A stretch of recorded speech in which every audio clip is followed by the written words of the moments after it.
Good evening student. चलिए आज हम लोग अपने रीजनिंग की सीरीज को आगे बढ़ाते हुए एक नए टॉपिक को आज फिर प्रयास करेंगे ख़त्म करने का है एक ही क्लास में। तो आज का हमारा नया टॉपिक है स्टेटमेंट एंड एजम्पशंस। आपको पता है हम लोग जैसा कि सीयूटी यूजी और पीजी में जो रीजनिंग के क्वेश्चन पूछे जाते हैं उसको हम वन शॉट वन कॉन्सेप्ट के साथ से उनके माध्यम से ख़त्म करना चाहते हैं। और हम लोग आपके प्रीवियस ईयर को देखते हुए और क्या क्वेश्चन पूछे जा सकते हैं उसको देखते हुए हम लोग कुछ क्वेश्चन सेट करके आपके सामने रिप्रेजेंट करते हैं, जैसे कि आपको पेपर में ज़्यादा परेशानी न हो और प्रयास रहे कि आप क्वेश्चन को आसानी से टैकल कर पाएँ और अपना एडमिशन सुनिश्चित करें। चलिए हम लोग मूव करते हैं अपने इस टॉपिक की तरफ।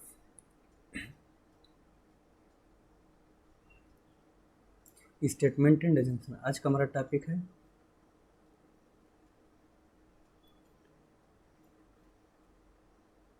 Statement and assumption.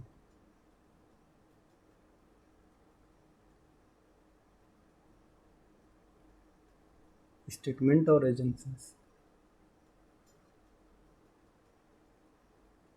देखिए इसमें क्या होता है, एक होता है statement and conclusion.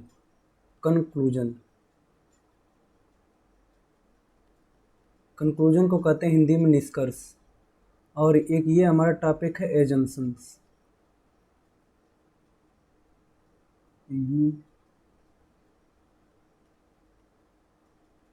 Assumptions conclusion में क्या होता है, कंक्लूजन में जो बातें होती हैं 100% ट्रू होती है। इसमें क्या होता है, 100% ट्रू होता है। और एजम्पशन में क्या होता है, एजम्पशन में जो होता है लेस देन 100%, इसमें पॉसिबिलिटी होती है।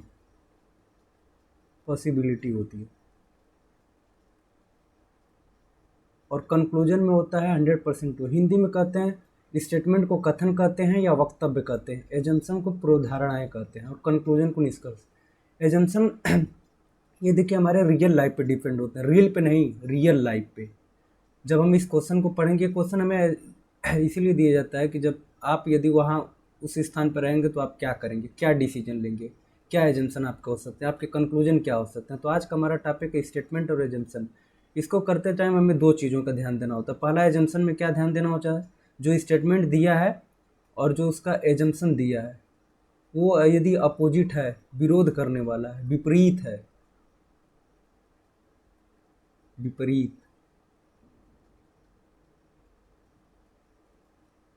और दूसरा हुआ इलॉजिकल।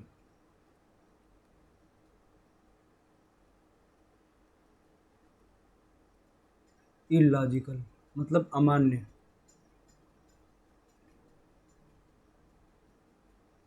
अमान्य हुआ। इन दोनों को छोड़ के जितने भी एजम्पशन होते हैं सब सही होते हैं। मैंने ये भी कहा कि जो स्टेटमेंट और एजम्पशन होते हैं हमारे रियल लाइफ पे बेस्ड होते हैं। और एजम्पशन में हमें क्या, केवल दो चीज़ों का ध्यान देना। यदि हमारा जो एजम्पशन है अपोजिट, विरोध करने वाला होगा तो ये हमारा हमेशा गलत होगा। उसके बाद इलॉजिकल यानी अमान्य बात कर रहा हो, देखने पे इलॉजिकल लगे, तो ये भी हमारा गलत होगा। इसके अलावा जितने भी एजम्पशन होंगे सब ट्रू होंगे। तो देखिए स्टेटमेंट और एजम्पशन में ऐसा कुछ नहीं, थ्योरी पोर्शन बहुत है कि इसको बता दिया जाए या कुछ इसमें ट्रिक है, फार्मूले नहीं।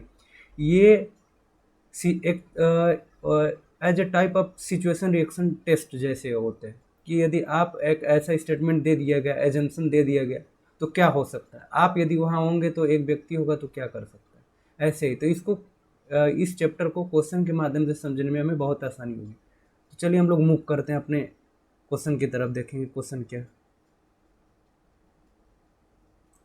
देखिए क्वेश्चन है यहाँ पे स्टेटमेंट दिया है, अ कार है ड्राइविंग। आवाज़ सबको मैं उम्मीद करता हूँ सुनाई देती होगी ठीक से। एक सेकंड वेट करिएगा।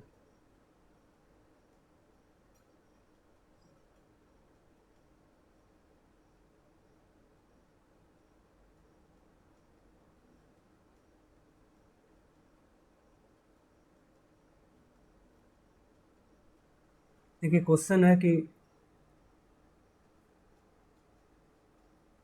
ये हमारा अगला क्वेश्चन की तरफ पीछे वाले क्वेश्चन को देखते हैं। हाँ, स्टेटमेंट क्या दिया है statement, A car had driving of the road and hit a tree, the road was not good, the driver was efficient enough, he had driven the car for the last 15 years. देखिए statement हमारा क्या कह रहा है, एक car सड़क से हट गई थी। हिंदी में ट्रांसलेट कर दे रहा हूँ, एक कार सड़क से हट गई थी और एक पेड़ में जाके टकरा गई।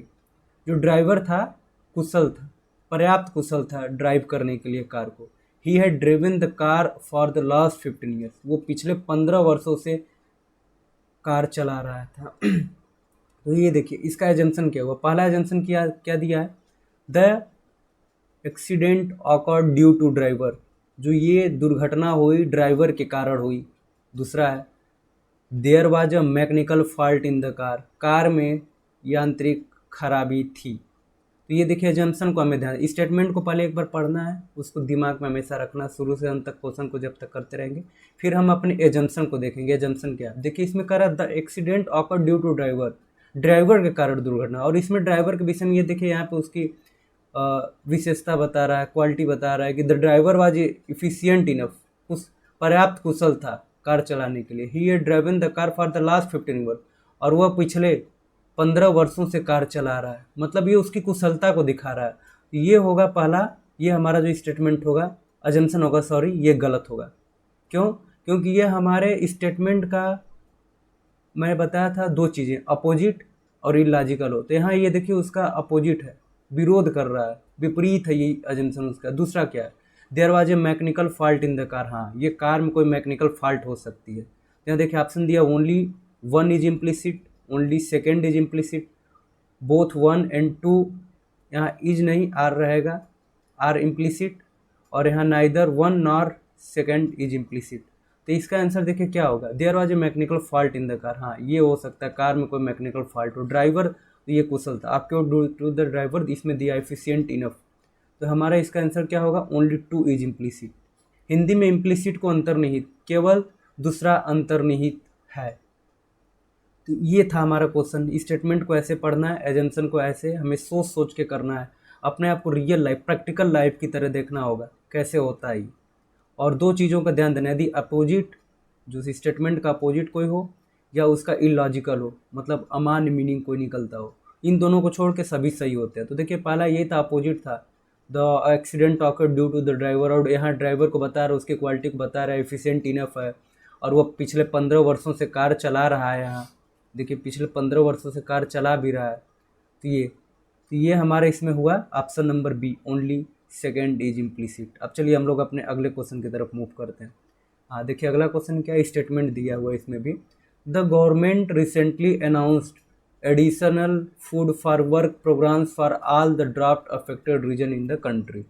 और इसको मैं हिंदी में बोल देता हूँ आप लोगों को।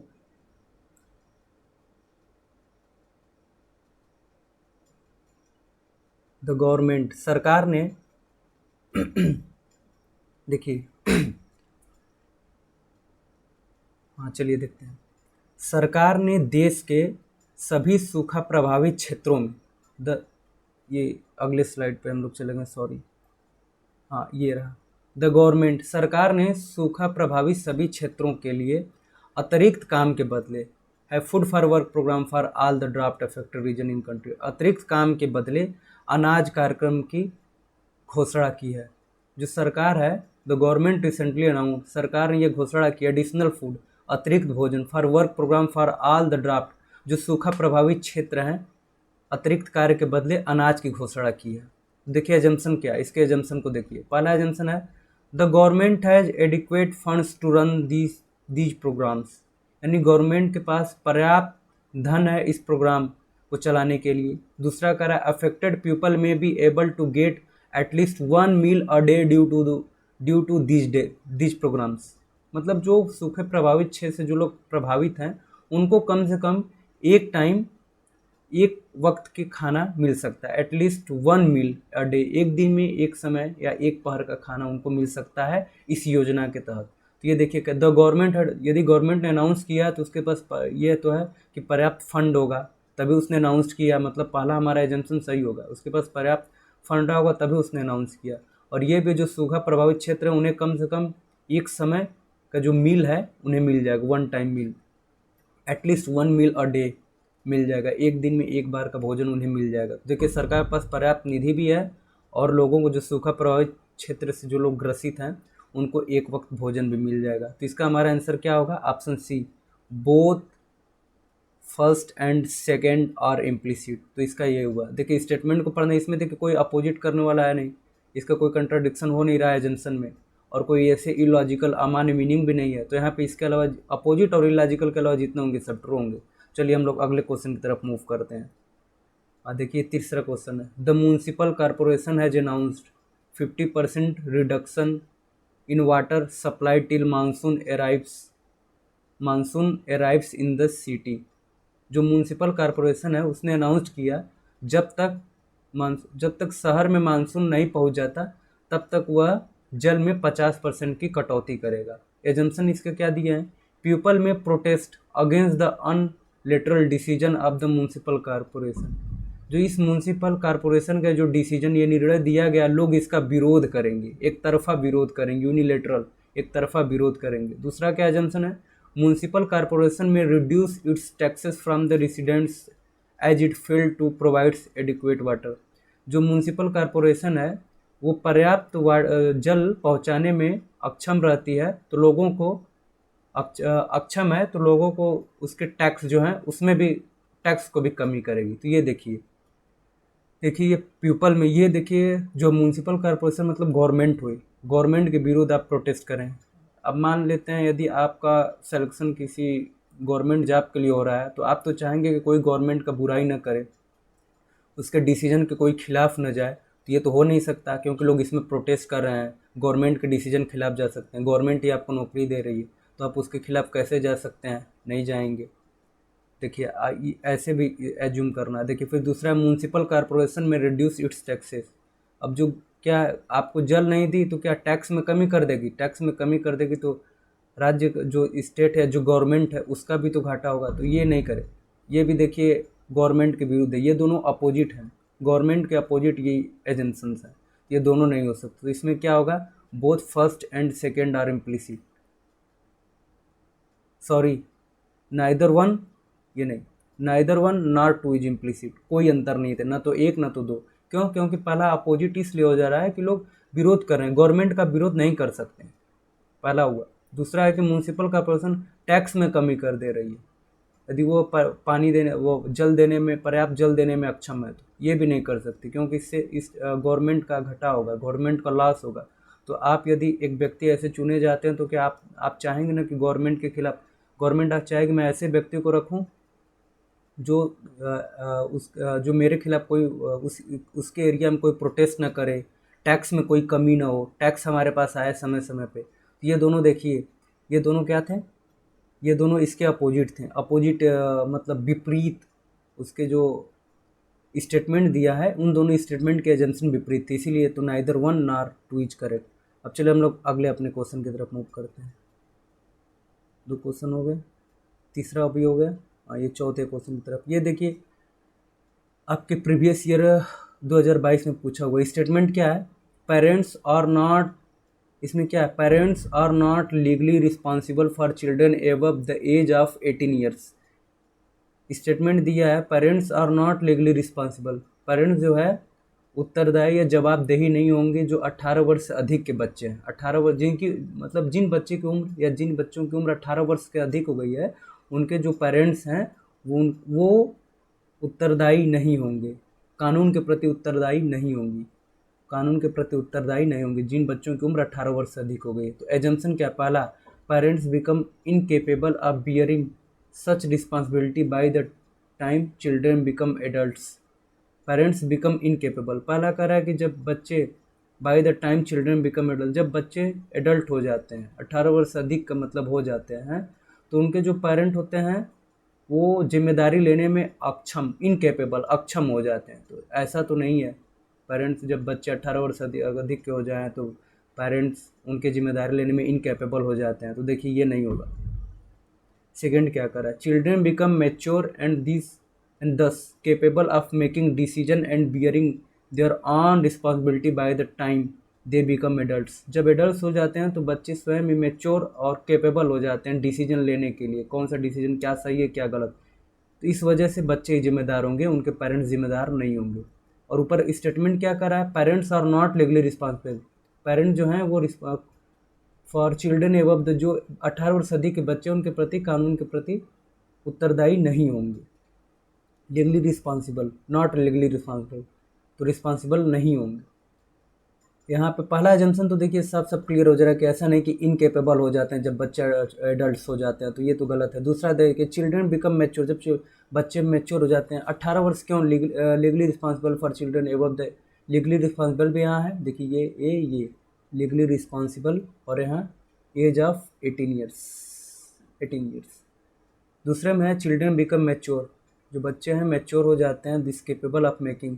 जब 18 वर्ष अधिक हो जाते हैं तो बच्चे मैच्योर हो जाते हैं, अपना जो डिसीजन होता है उसको सहन या लेने के लिए जिम्मेदार हो जाते हैं। Bye the time they become adult, जब वो एडल्ट हो जाते हैं। तो ये देखिए ये वाला सही रहा। जब 18 वर्ष अधिक, तो पेरेंट्स क्यों लीगली रिस्पॉन्सिबल नहीं है, क्योंकि ऊपर दिया है ना, parents are not legally responsible, मतलब पेरेंट्स इसीलिए लीगली रिस्पॉन्सिबल नहीं होते हैं क्योंकि बच्चे अपना जब 18 वर्ष से अधिक हो जाए तो मैच्योर और केपेबल हो जाते हैं अपना डिसीजन स्वयं लेने। तो यहाँ क्या हुआ, only assumption to is implicit. ये देखिए मैंने अभी बताया भी था, स्टेटमेंट और एजम्पशन में, एजम्पशन जो होते हैं लेस देन 100% पॉसिबिलिटी होते हैं, कंक्लूजन में क्या होता है 100% टू, इसीलिए यहाँ इम्प्लिसिट, इम्प्लिसिट मतलब अंतर्निहित होता है।